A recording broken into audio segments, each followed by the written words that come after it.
Assalamualaikum warahmatullahi wabarakatuh. Perkenalkan, kami dari kelompok 17, kelas A genap akan mempresentasikan penggorengan pada bakso atau Indonesian Fried Meatballs. Kelompok 17 beranggotakan saya, Safa Septiandita Wibowo, dengan NIM 220301191401336. Saya Dita Zanuba Puspitasari dengan NIM 220301191401338. Saya Alfia Fadila dengan NIM 22030119140140140. Saya Pasarena Risa Suryaningrum dengan NIM 22030119140142. Selanjutnya ada parameter pengolahan. Parameter pengolahan di sini dibagi menjadi 4, yaitu ada penggorengan, suhu, waktu, dan pH atau derajat keasaman. Selanjutnya akan dipresentasikan oleh teman saya.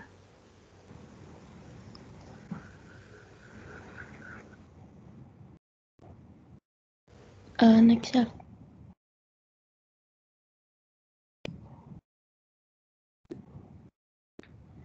Nah, apa itu penggorengan? Penggorengan sendiri itu proses berbentuknya thermal kimia yang akan menghasilkan karakteristik makanan berwarna coklat keemasan, tekstur crispy dengan flavor yang diinginkan.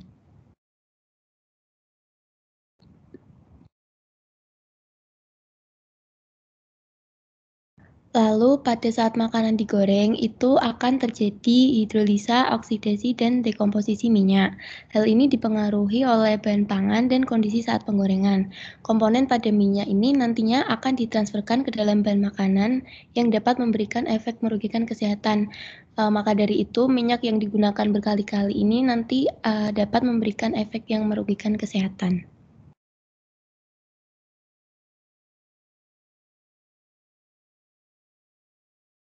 Yang kedua ada suhu.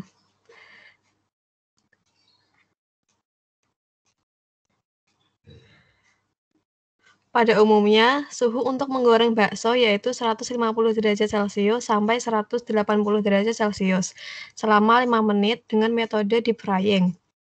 Penggunaan suhu yang tinggi ini dimaksudkan untuk membunuh bakteri patogen pada bakso seperti Salmonella, tetapi ada strain Salmonella lain yang lebih toleran terhadap suhu, seperti Salmonella Seftenberg. Kelangsungan hidup dan pertumbuhan Salmonella selama proses pendinginan memiliki dampak yang relevan dan oleh karena itu pemrosesan pada bakso sangatlah penting untuk diperhatikan. Selain itu, faktor yang diketahui meningkatkan toleransi suhu pada salmonella dalam daging yaitu adanya heat shock. Heat shock dapat terjadi saat menggoreng bakso dalam wajan sebelum dipanaskan dalam oven. Kemudian ada mikroorganisme seperti Listerin monocytogenes dan Yersinia enterocolitica yang bersifat psikotoleransi, di mana mungkin memiliki potensi pertumbuhan yang berbeda dari Salmonella saat bertahan dari perlakuan panas. Nah, namun ada nih dampak negatif dari penggorengan dengan suhu tinggi, terutama pada produk daging yaitu HAAS. Next, Saf. Nah, prekursor HAA ini adalah kreatin atau kreatinin, gula reduksi, asam amino, peptida dan protein, perpindahan panas dan massa, lipid dan oksidasi lipid. Untuk mengurangi pembentukan HA ini dapat ditambahkan antioksidan sintetis dan alami. Nah, contoh untuk antioksidan alami itu adalah jintan hitam atau Nigella sativa. Next.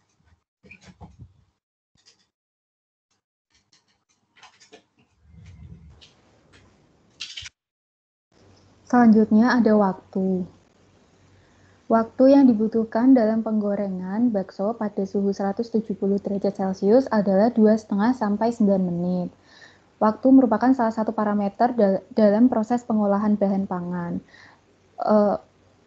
Waktu ini sangat berpengaruh pada reaksi Maillard dan karamelisasi yang akan menyebabkan perubahan warna pada bakso yang digoreng menjadi coklat keemasan.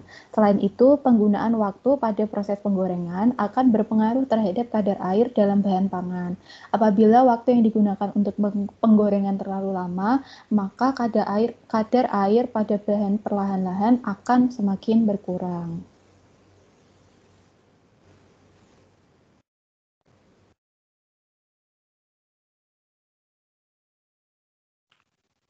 Selanjutnya yaitu pH atau derajat keasaman. Nilai pH maksimal yang diizinkan untuk bakso yang sebelum dimasak yaitu 6,3. pH untuk bakso sebelum dan setelah digoreng tidak jauh berbeda.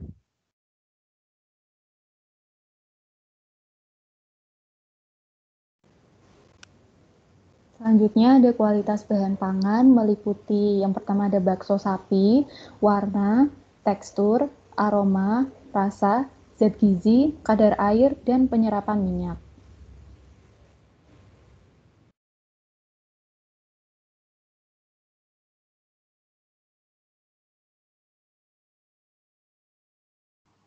Kemudian ada bakso.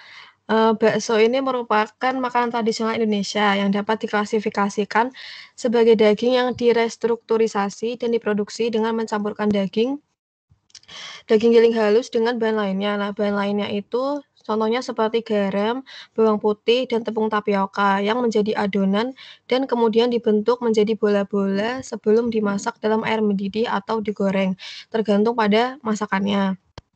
Nah, bakso ini adalah produk hewani dengan kandungan air yang tinggi. Bakso biasanya disajikan dengan bahan lain seperti mie, tahu kukus atau goreng, atau bakso itu sendiri dengan kaldu ayam atau sapi atau sup. Bakso biasa diolah menggunakan daging sapi, ayam, babi, atau ikan. Dan salah satu yang sangat populer dan banyak ditemui di pasaran adalah bakso sapi. Next.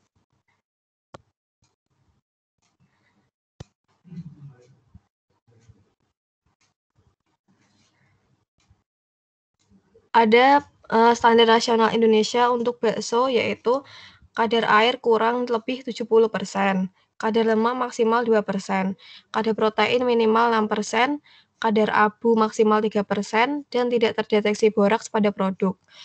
Penelitian terbaru pada bakso sangat menyarankan bahwa bakso dapat memainkan peran penting dalam memerangi malnutrisi kekurangan protein di Afrika dengan biaya yang minimal dalam prosesnya. Next.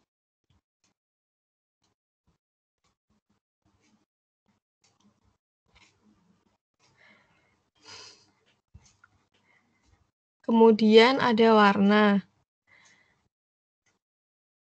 Dalam pengolahan, warna diidentifikasi sebagai satu-satunya faktor terpenting dari produk daging yang mempengaruhi keputusan pembelian konsumen dan mempengaruhi persepsi mereka terhadap kesegaran produk.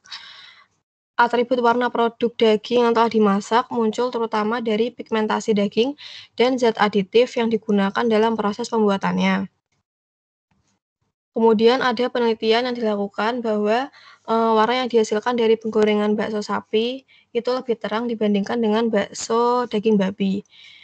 Nah, warna bakso sapi yang telah digoreng ini berwarna kecoklatan karena adanya reaksi Maillard non-enzimatik. Pencoklatan dan reaksi Maillard ini dipengaruhi oleh tingkat oksidasi makanan dan juga oleh karakteristik pigmen hem. Selain itu, pencoklatan lebih cepat terjadi apabila suhu yang digunakan di atas 150 derajat Celcius. Nah, namun reaksi Maillard ini dapat menimbulkan senyawa beracun seperti akrilamida. Selain Maillard dan karamelisasi, minyak goreng juga dapat berperan dalam proses pencoklatan non-enzimatis melalui reaksi produk oksidasi lipid dengan amina, asam amino, dan protein.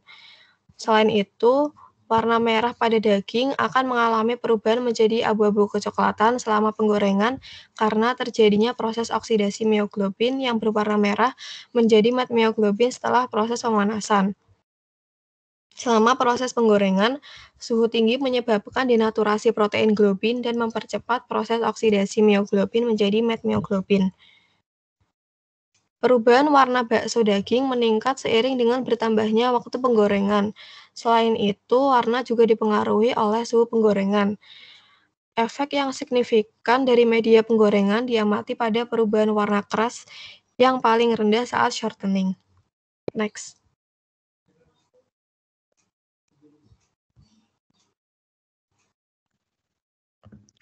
Selanjutnya yaitu tekstur. Dari segi tekstur, kelembapan pada bakso sapi secara progresif berkurang selama penggorengan. Hal tersebut dikarenakan selama penggorengan terjadi penguapan air pada bakso. Bakso menjadi memiliki tekstur yang lebih renyah setelah penggorengan. Next. Dari segi aroma pada bakso sapi setelah penggorengan menghasilkan aroma khas bakso. Aroma khas pada bakso disebabkan karena reaksi yang terjadi saat penyimpanan bakso sapi di lemari es. Reaksi yang terjadi selama penyimpanan yaitu senyawa volatil dan non-volatil yang muncul secara lambat dari oksidasi lemak, asam amino, dan degradasi karbohidrat. Next. Selanjutnya yaitu rasa.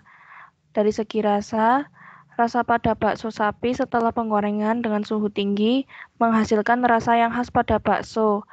Rasa yang khas pada bakso ini disebabkan karena adanya kandungan lemak yang ada pada bakso. Lemak berperan besar terhadap kualitas organoleptik pada bakso, terutama pada rasa. Next.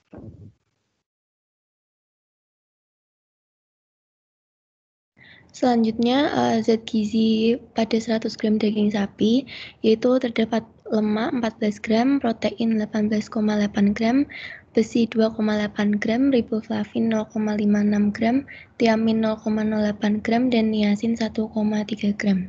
Next. Untuk lemak pada bakso daging sapi sendiri itu dianalisis menggunakan metode Soxhlet. Dengan hasil rata-rata beberapa sampel bakso sapi itu mengandung lemak sebanyak 9,3 gram. Next. Lalu untuk efek penggorengan sendiri pada kadar lemak bakso sapi yaitu kadar lemak nanti akan meningkat karena terjadinya penyerapan minyak dalam bahan. Daging dalam pembuatan bakso biasanya diambil dari otot karena mengandung lemak yang rendah. Tetapi nggak jarang juga produsen itu membuat bakso dari jeroan dengan alasan untuk meminimalkan biaya produksi. Next. Lalu untuk protein ini, kadar protein bakso mengandung asam amino esensial. Dianalisis menggunakan metode Gildan dengan hasil rata-rata bakso sapi itu mengandung 8,5 gram protein. Next.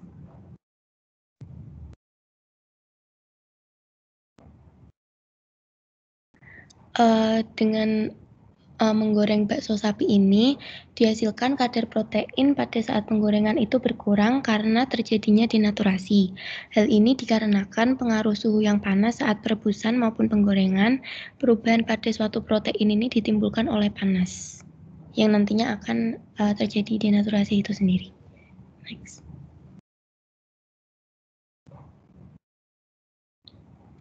Kandungan protein saat penggorengan ini juga peka terhadap tekanan tinggi, alkohol, alkali, urea, Ki, asam, dan reaksi-reaksi tertentu lainnya yang akan mempengaruhi kandungan protein dalam suatu makanan. Next. Lalu selanjutnya untuk vitamin, itu dalam bakso sapi itu terkandung vitamin B kompleks, vitamin A, D, E, K. Lalu tiap 100 gram dagingnya mengandung kalori 207 kilokalori, protein 18,8 gram, lemak 14 gram, vitamin A 30 mg, vitamin B 0,08 mg. Next. Saat penggorengan juga berpengaruh pada vitamin yang nantinya akan kadar vitamin itu menurun saat penggorengan. Next. Lalu mineral menurut DKBM tahun 2005 dan TKPU tahun 2017, kandungan mineral pada daging sapi berupa kalsium 11 mg, fosfor 170 mg, besi 2,8 mg, dan seng 5,2 mg. Next. Saat penggorengan sendiri, kandungan mineral ini nanti akan menurun terkecuali seng karena sifatnya yang stabil terhadap panas dibanding mineral lainnya. Next. Untuk kadar abu sendiri, kadar abu ini berkorelasi dengan jumlah mineral dengan kadar abu dapat menunjukkan total mineral suatu bahan. Saat penggunaan metode deep frying ini, kadar abunya lebih tinggi. Hal ini dikarenakan penggunaan minyak goreng yang merendam bahan pada proses penggorengan mengakibatkan air pada bahan menguap sedangkan mineral tertinggal pada bahan, sehingga kadar abunya lebih tinggi dibandingkan penggorengan menggunakan pan frying. Next. Kadar abu pada daging sapi menurut TKPI itu sebesar 1,2 gram. Namun rata-rata kadar abu pada bakso sapi itu sebesar 5,7 gram. Next. Untuk kadar air sendiri, proses penggorengan ini menyebabkan kadar air pada bakso menurun karena adanya proses dehidrasi yang menyebabkan penguapan air dalam bahan sehingga berkurangnya kadar air saat penggorengan. Next.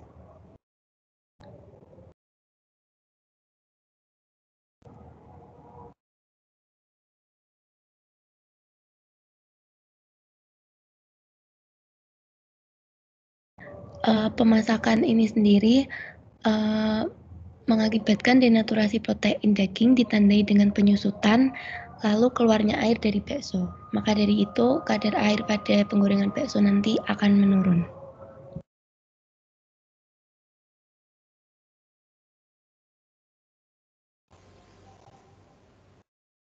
Faktor yang mempengaruhi kadar air yaitu ada waktu, suhu, dan daya ikat air. Untuk waktu, semakin lama waktu yang digunakan dalam proses penggorengan, maka kadar air akan semakin turun. Untuk suhu, semakin tinggi suhu yang digunakan pada saat penggorengan, maka kadar air akan semakin turun. Dan daya ikat pada bakso ini akan mempengaruhi kadar air karena adanya daya mengikat air oleh protein daging atau water holding capacity atau WHC yang merupakan kemampuan daging untuk mengikat air atau air yang ditambahkan selama ada pengaruh kekuatan dari luar. Contohnya ada pemotongan daging, pemanasan, penggilingan, dan tekanan. Selanjutnya ada penyerapan minyak. Penyerapan minyak ini pada saat penggorengan pada bahan makanan sangat dipengaruhi oleh beberapa faktor. Di antaranya ada jenis bahan makanan, jenis minyak, dan waktu yang digunakan pada saat penggorengan, serta suhu. Pada umumnya, penyerapan minyak pada bahan makanan itu berkisar antara 10% sampai 60%. Untuk penyerapan minyak pada bakso sendiri itu sekitar 8%. Pada saat penggorengan, suhu yang digunakan akan berpengaruh terhadap kandungan minyak pada bahan pangan. Penyerapan minyak akan meningkat seiring tingginya suhu minyak yang digunakan. Terima kasih. Sekian dari presentasi kelompok kami. Apabila ada kekurangan, mohon maaf. Wassalamualaikum warahmatullahi wabarakatuh.